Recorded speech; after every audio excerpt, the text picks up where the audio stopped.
welcome in. Welcome back to the channel. Real quick, we talking about the Chevrolet Silverado and all its owners. Guys, there are a um ton of Chevrolet Silverado owners out there that's literally panicking.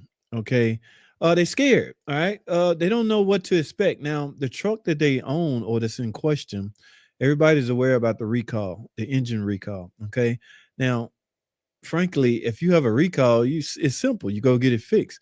But they don't have the recall right now. What's bothering them is that they could exhibit that failure in the future when the recall is done. Do you understand that a recall is a lifetime warranty? I want to say once the repair done. But here's the thing about recalls: like some recalls, they designed for mechanics to check things. If those things check out fine during that check procedure, your number gets scratched off. Okay, just say they take their truck in and get the recall inspected. All right, and the mechanic don't find anything. He has to input data showing that the check was made. Now they done with you. At the time that they check your car, you didn't have a problem. So what's got everybody panicking is that problem can easily rise up in the future, and bam, there you go. They have no coverage at that point. So, and here's another thing that petrifies a lot of owners. Those damn Facebook forums. Okay, everybody's in the Facebook forum. I'm in them, but I'm in them from a mechanical standpoint. I want to know what kind of problems everybody having and what they finding, because I can use that information to apply to my everyday life, to my everyday job. Now, here's the thing about those JT, what's up, man? Here's the thing about those forums. Nobody in there give their vehicle praise, uh, or nobody in there speak about their vehicle until there's a problem. Y'all see what I'm saying? So everybody, just say you in a Chevrolet Silverado forum.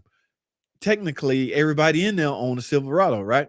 If you go down the comment section in that forum or in that topic, all you're gonna see is bad news. My truck this, my truck that. Nobody bothers to input data concerning good news about their truck. So if you look at that and you weigh in on everything you freaking see and you come to the conclusion that it's all bad, you're gonna think your truck is bad. It's in the Facebook forum to troll people. Listen, man. So yeah, it's crazy, man. Nobody's gonna input good news.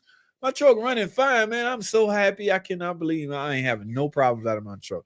You're not gonna see those. All you're gonna see is I got my truck stalling out and they can't figure out what's wrong with it. So all that do is send everybody else in a panic. Oh my God, I got that same truck. You think it's gonna happen to mine? Y'all be careful in those Facebook forums. All right. Can't be worse than the car company who change ownership every 5 to 10 years. Who owns Dodge now? What? GM is going to collapse soon. You think so? They got a new. No, maybe that's Chrysler. My buddy on Facebook, Jacob. I forgot his name. Um, Somebody just hired a new CEO. I think it was Stellantis. I don't know if it was GM or not, but I don't foresee them. Damn, you collapse soon. Damn. X. Okay. It's a dead company. Walking There is a documentary on YouTube about it. I'm gonna have to check that out. Interesting. Stellantis. Okay, what's up, JT? Thank you for the info on the recall.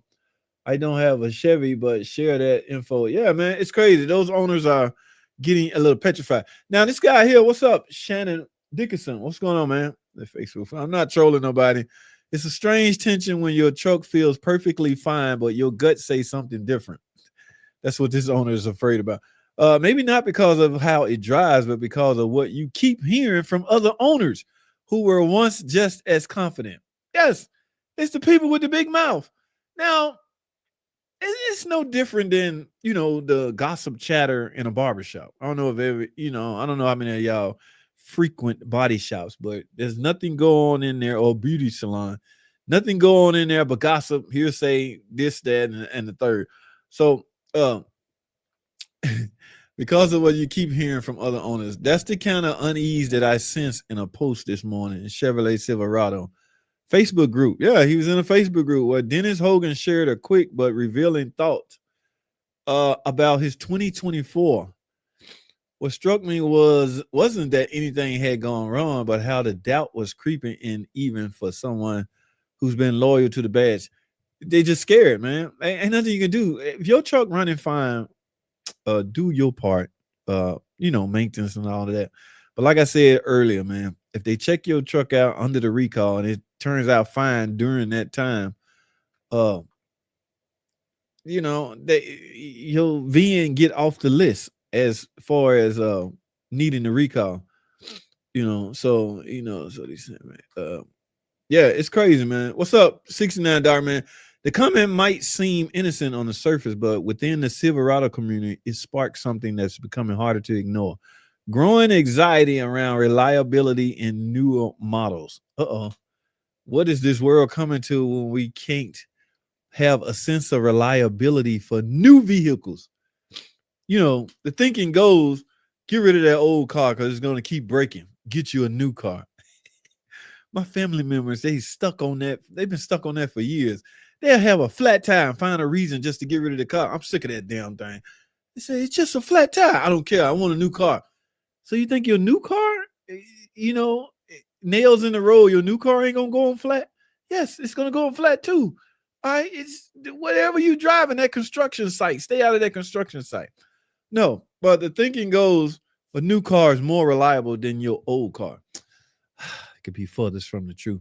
Lifter failures and the 5.3 V8. Chadwick Denton, for example, who replied, I have the same truck with lifter failure. That one comment alone is enough to hit a nerve in GM circles. Uh-oh. Lifter failures, especially on the 5.3 and the 6.2 V8 with dynamic fuel management, have become one of the most widely reported pain points. And it's not just forms for folklore. It's been a serious enough issue that it prompted larger discussions about long-term engine. All this is going to cause, guys, is all this is going to really affect is sales. All right. This chatter that's going on, that's why car makers hate. Because sometimes social media can be detrimental to your business, man. Do y'all know how easy it is to do a Google review on the simplest of things? Somebody can just make up Google names and just put bad review. I had a guy keep asking me over and over again, where you work, where you work, where you work. Like, dude, what the hell you worrying about where I work? I work for myself. I work out of 4 shops. Which one you want? His goal, I guess we got in a verbal dispute on the comment section. So his goal was to, wherever I'm at, just Google review the best. Supposedly you can't do but one, but you can easily create another account and just keep doing it. You know what I'm saying? So it's too easy. Social media can destroy a business in a heartbeat, man.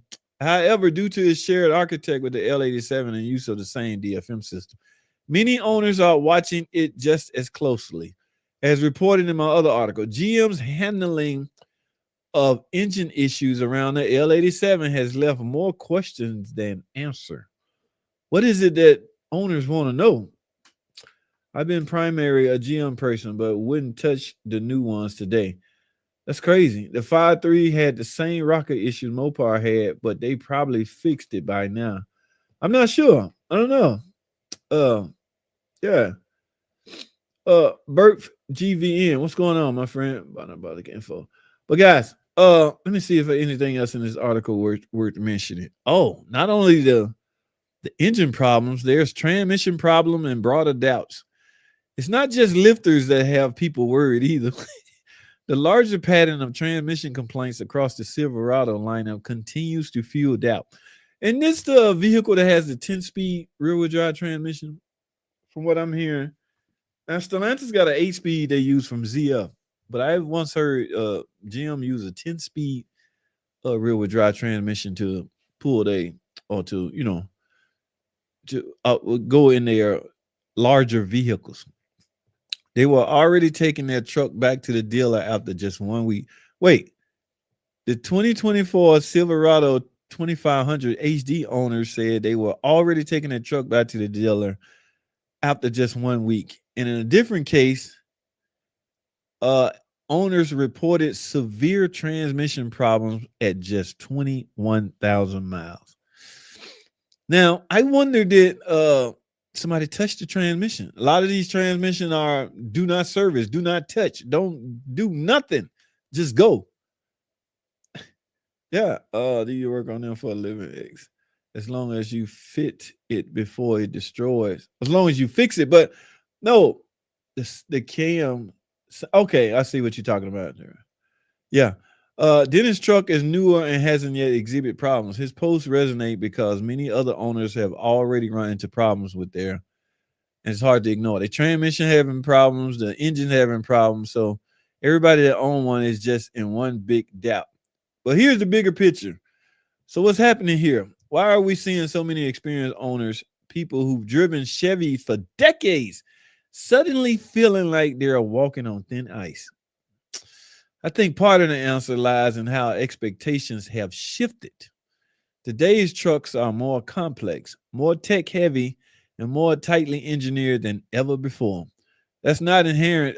That's not really a bad thing, but it also means when something goes wrong, it's rarely simple or cheap. That's why warranty coverage is crucial, guys. I don't care if it's a used car. Get some kind of extended warranty on this stuff. I mean, you just have to shell out the additional monthly revenue. Add in the pressures from online communities where every failure gets amplified. They do. They do, man. Every little thing. I'm in the Pacifica forum the other day. Somebody just overly amplifying about the battery, the stop start battery, the auxiliary battery. Oh, it's a piece of junk. This is my third one. I mean, that's not a good thing to be on your third one. I don't know how new his vehicle is, but yeah, they just amplify everything. And even minor concerns can start to feel like ticking time on. Y'all might want to stay off them forums. But I would say this as a journalist who spent hours in forums like these and now report on them daily, I think this moment for GM is at a crossroad. Chevy still has a massive and loyal following. I've got one in X. X said he's a Chevy guy until it's time for a new Chevy.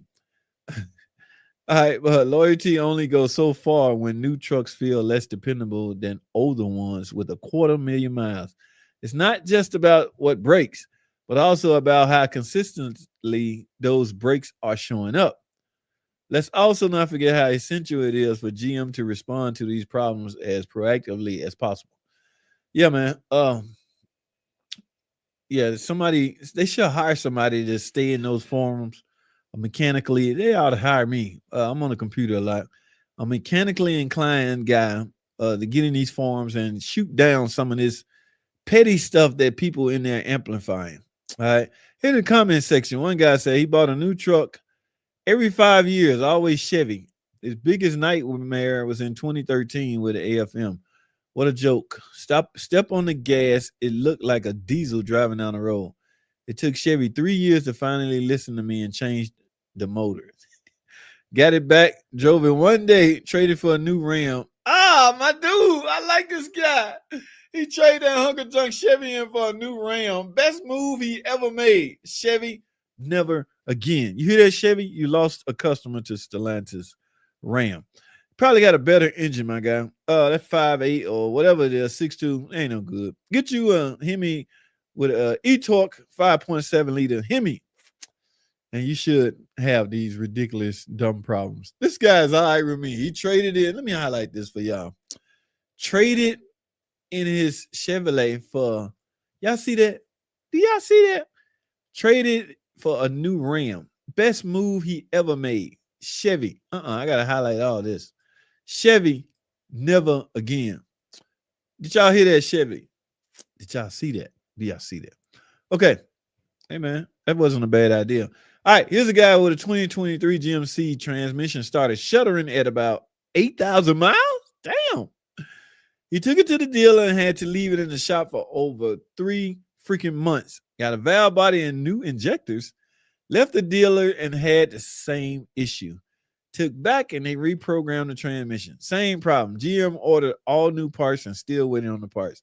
Sad to have this much problems on this expensive truck with only 23,000 miles. Woo! Well, they say to use thicker oil on the 6.2 if it and put non-AF sim. Oh, okay. Chevy Power. I do this for a living. They are a huge problem. Maybe what? Getting a program to stop the deactive still won't fix the faulty lifters. That's what everybody seem to think. Do an MDS delete, or and your ticket shouldn't show up. I don't know. I don't know. Chevy Power. What I miss? Well, they say to use thicker oil in the 6.2 if it doesn't already have the problem. Yes, we spoke about that last week, didn't we? Do you work on Chevys at your shop? Who you asking this of, Michael? Because I'm Ram. I do Ram. Do not service is the worst idea I've ever heard. I did transmission repair. Same here, bro. Bottom line outdoors. I was the actual dealership transmission guy. My table, my transmission table, my transmission tools all got dust on them. We swapping out now. Uh, do not service is the worst idea I've ever heard. I did transmission repairs for many years. Companies need to take their time when designing new engines or transmission. Man, you got a point, man. It's crazy out there. And 2K uh for the customer. Yeah. Like a rock. Back when Pontiac and sedans still existed, I had a 6.0 G8 with AFM. Turn it off with a tuner because it was annoying. Damn. It was that easy to turn it off? Fine for me. Fix seeing these go out at 5 years old. Yeah, mechanics not actually pissed off about this news, guys. So don't get it twisted. All right, mechanics that work on these things. In fact, some are even out there gloating. You will never catch me gloating of a failure on a car because that car is owned by a customer that's actually pissed off. Yeah, you may, get the reward contract of working on it, fixing it, but they never gloat on one's pain. Okay. Yeah, it's crazy, man. Fine.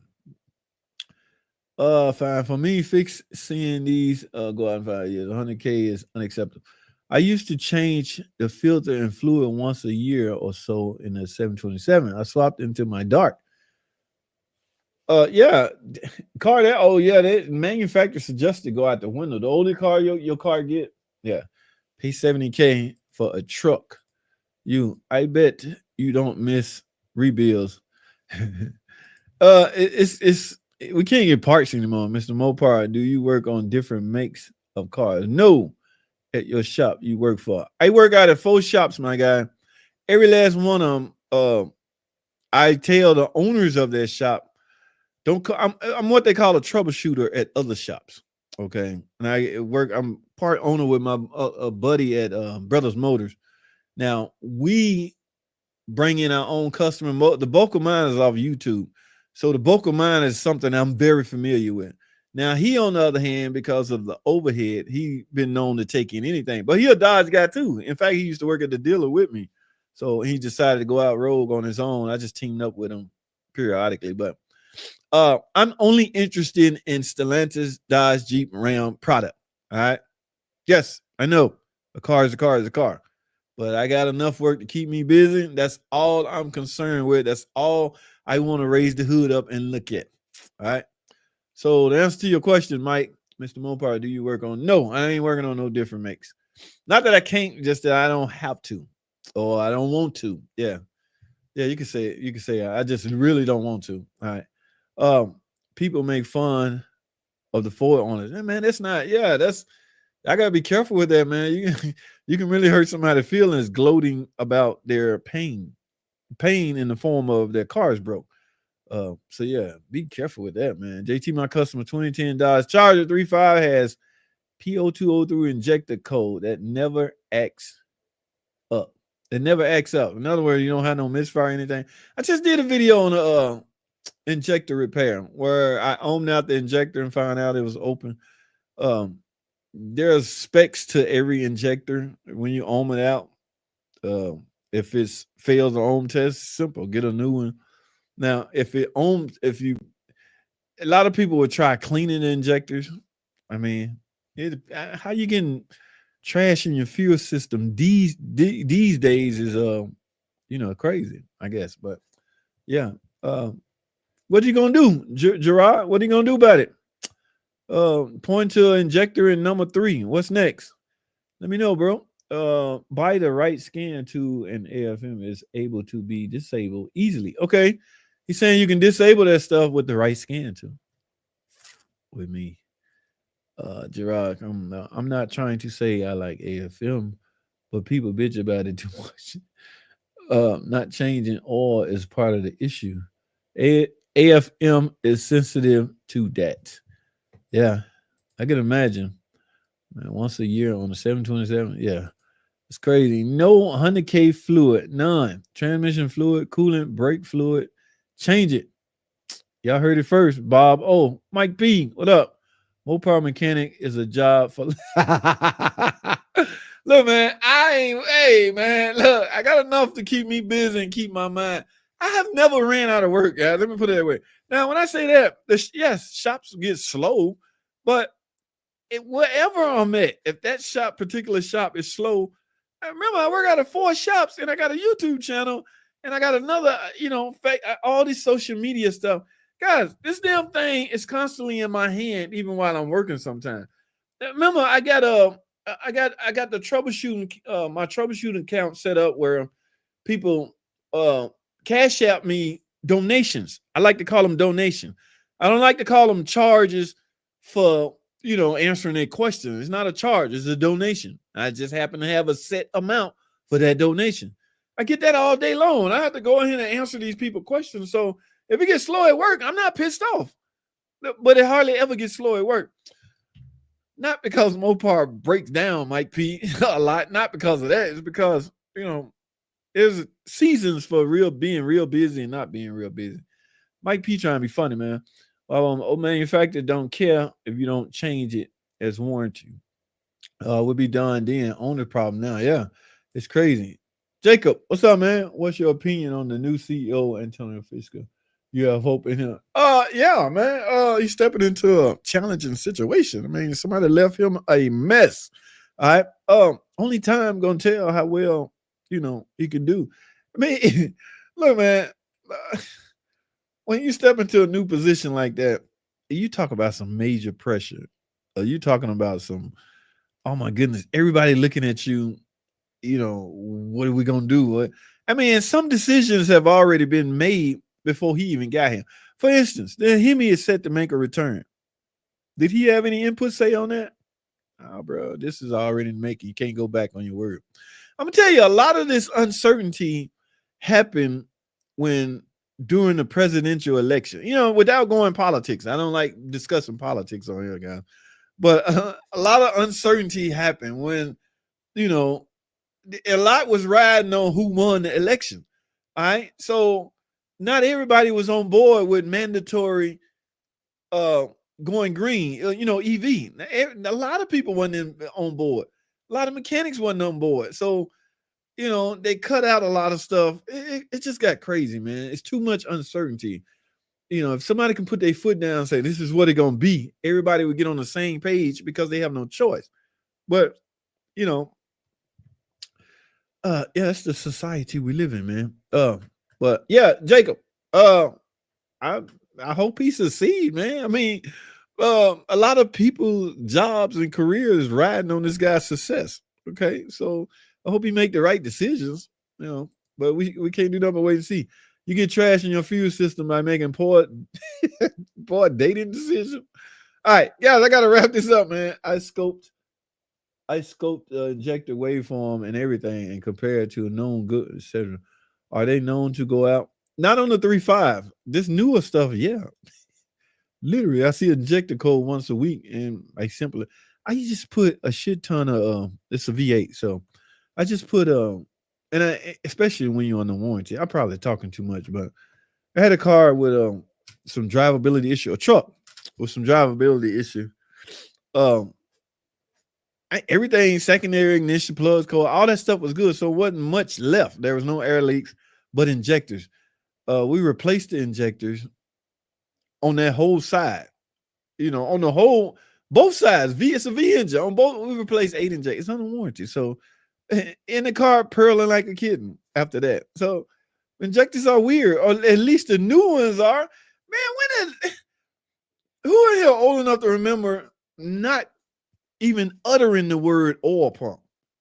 Yeah, 10 years ago, we rarely even mentioned that oil pump, oil pump. Now, you need an oil pump. You need an oil pump. You need another oil pump. You need an oil pump. I don't know what to tell you. You need an oil pump. That's because they injected electronics into a damn main part. Hard parts such as the oil pump. The Pentastar oil pump is a dual stage oil pump that has a solenoid attached to it that controls it. All right, tell it when to give out, do what and what. So ever since they injected that system in place, now we're replacing oil pumps. The oil pumps, guys, are not technically failing. It's the sensor, but because they are one, you can replace the sensor without doing the oil pump. But because it's so much work to get to that sensor, mechanics going, oh, hell no, I ain't chancing that. Give me that whole oil pump. In fact, Mopar don't even sell the solenoid by itself. You got to get the whole pump anyway. So we at the shop doing oil pumps every other day. I mean, it's crazy. Just injectors. You hardly ever mention those words until now. So a manufacturer's making crappy parts. I don't know, man. I'm talking too much. I better shut up before somebody come after me. Gerald, yeah, it's crazy, man. No, I'm good. Four Shop YouTube channel, and yeah, don't forget the family part. Thank you, Octavia. Yeah, my kids are big though, as far as babies. I don't have no babies, but yeah, you still got a family. My problem is I love money too much, and it has become way too easy to make. For me, I guess. I don't know. I can only speak for me. I love money and it's easy to make, and a lot of people count on me. So I want to make sure my image stay intact. And the money is great. I mean, I ain't no baby boomer. I ain't no young cat. So I got to stack a next nest egg up for retirement, older age. Put all that stuff up. 401. Yeah, y'all know the drill. But yes, it's easy, and social media is you can just sit in front of a computer and put your skills out there and draw in more money than you make on hard jobs, labor jobs. You can make more money on YouTube. That's why Scotty Kilmore shut his shops down. Scotty Kilmore once had his own shop. He got on YouTube and then figured out, man, I can make more, way 3 times as much. He shut all that overhead he had. He like, man, bro, shut it down. Let me stop. Let me shut up. But yeah, Octavia, yeah, definitely family. JT is a mobile mechanic and has never worked on a PT Cruiser because they're so reliable. Okay, we have the cruise curse. Oh, really? Okay. Jay, this is up, man. I work on our '08, but it was stupid stuff like the high speed radiator fan fail, bad cam position sensor, and the radiator started seeping. Yeah, make sure OEM cam sensor, my guy. J Diesel 2. J Diesel 2, Opel in Europe. Thanks for hey, that's what's up, Gerard. Yep, the diesel and petrol version. All right, guys, I gotta wrap this up. You the Dodge man all around social media. That's it, baby. Yeah, man, I gotta stay active. My old Dodge Charger RT is blinking a red light, but won't start. That blinking red light has a lot to do with security, my guy. RKE or security. All right, you may be locked out. Okay, if you start your car and it died or it just stalls out in 3 seconds, your car may be thinking it's in stealth mode and stopping it from running for whatever reason. I don't know. You're gonna need a real good scan too to get that diagnosed. All right, 3 times of that, it's just gonna take away cranking altogether. Now you won't. In some cases, you can turn the key all you want. You ain't gonna even crank no more. But you got to get somebody with a real good scan to scan that skim module. Okay, that blinking red light, LED light is security related in some cases. Cousin Pookie mentioned on every damn channel. Oh, really? Is that right? Okay, let me hurry up and patent that before yeah, get out of control. All right. Security issues. Um, Gerard, go to any help. Any help? What are you looking for help on? My daughter has a 2010 Jeep Patriot. The lightning bolt is on and it don't want to crank sometime. What is the problem? I have no Terry. I have on Facebook. I have no idea what the problem is from what I said. However, you can start. Uh, you got to get the ball rolling, guy. If you're totally not like a DIY type, you got to get it to a shop. Okay, if you can gain access to a scan tool, the least you can do is find out the code. There will be a code in that computer. Might not be in the form of a check engine light, but it's going to be something stored in there that will put the mechanic in the right direction. That's where all diagnostics start. You're watching YouTube videos, first thing you hear mechanics say is, let's scan this thing first, because everything starts there. So yes. Now if I had to guess, you probably 2010 Jeep. I done put a ton of throttle bodies on those things. Okay, ton of them. In fact, they were so failure prone to where they've been redesigned. All right, yeah, they redesigned and the wiring harness has changed. So I've done a ton of those. Scotty Kilmore shut most of his channels down. Now, no, he said bye on just about every other video. He shut all that other stuff down because it wasn't doing good as his main channel. I just saw another buy video, another I'm done, another I'm retiring video. Oh, from Scotty. So he is definitely a good YouTuber. Okay.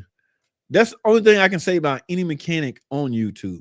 I can't utter the words, "He's a damn good mechanic," because I simply don't know and I don't care. And it's not my business. I have my own problem. On YouTube, guys, YouTube mechanics have to be great YouTubers first. All right. I get criticized a lot for the names of my video. Doing this may destroy your car. Gotta be in the comment. And no, it won't destroy your car. Like, clown, it's just a freaking name for the video's sake. Watch the video and come to your own conclusion if it'll destroy your car or not. All right. Yeah. Naming a video, this may not start. Will not pull as many views. Every YouTuber on YouTube is 90%, 95% of their goal is views. All right. The other 5% is facts. It's just simple as that. All right. Now, some mechanics going to try to pull facts and views on the same video. Nobody wants a bad image. All right. But please keep that in mind when you're looking at YouTube videos of mechanics. Their number one goal is views. They may have to name something a crazy way. They may have to put a funky looking thumbnail up. They may have to put a funnel in their gas tank and have a Coca-Cola can over it to make you think that they pouring Coke in it so you can click it and watch it. Okay. It's called YouTubing. That's what YouTubers do. They YouTube. All right. It's not about the car. It's about the views. All right. Yeah. The sooner I get out of full mechanic mode, the more views I would get. It's just the reality, guys. Yeah. I'm slowly shifting that way. I mean, I know, man, stay loyal to the guy. Look, man, I just got some decisions to make, and you got to try to balance the two. You don't want people, because even a ton of people that has unsubscribed from Scotty's channel, that just left him with 5.3 million subscribers. In other words, he had so many, it didn't matter the ones that left. But you know what I'm saying? So it's a numbers game. And I'm talking way too freaking much. I got to wrap this up, guys. But not part of this topic. Can I email? Sure, bro. What is it? Online mechanic tips at gmail.com. Now you got to put on any video that you email me so I can go over there. I don't live over there because my phone is locked down on Instagram, TikTok, and Facebook. Answering questions, trying to get those channels up and running and things like that. Thank you. That's what's up, man. What's up, Daniel? What's going on, man? Yeah, that one was real. Scotty does maybe one video and live a week now. Oh, he was doing 3 a day. He must have toned it down. They say you need to kidnap Scotty for YouTube drama. Oh, man, that's crazy. He likes to be put in the trunk. No jury will convict you. Darhemi knows all about security issues after the Magnum he bought that had a Hemi swap from a 3. Ooh, yeah, I remember that. I'm still subbed, and his post about taking a vacation finally was good. That's what's up. I can't stand the mechanic YouTuber who go to parts stores to meet people working on their cars to bother them and act like they are just there to help. BS is all about, dude. That's what YouTubers do, man. Just hey, welcome to YouTube, bro. And mechanics have guys. I did a video. It looked like I didn't know that you should use an impact socket on the impact. I had a hidden camera right here in my pocket, so I got a footage, real time footage. If people know they're being recorded, they're not going to act authentic. So I had a hidden camera right here, and guys, was one my what you call a buddy yelled out, geometry. Everybody bust out laughing in the comment section. That video got almost 2 million views because everything was authentic. Now, me, I know the camera's running, so I have to be the actor. I'm the sole actor in that whole video. Y'all probably know which one I'm talking about. Well, my helper was using a chrome socket on the impact and he couldn't get the crank bolt off. All right. And another guy went to his toolbox and got an impact socket and we pulled the bolt right off. So everybody dogging me out because they saying, I can't believe you didn't know that. Bruh, it's all of that's a skit. It's all about that video got 2 million views almost. It's a skit. You know what I'm saying? You thinking I don't know something, you got bigger problems. You don't worry about what I know. I know how to make a video that will make people think I don't know what I know. It's YouTubing, man. That's all I can say. Guys, I got to wrap this up. I'm out. That's all I have. Thanks for freaking watching. I appreciate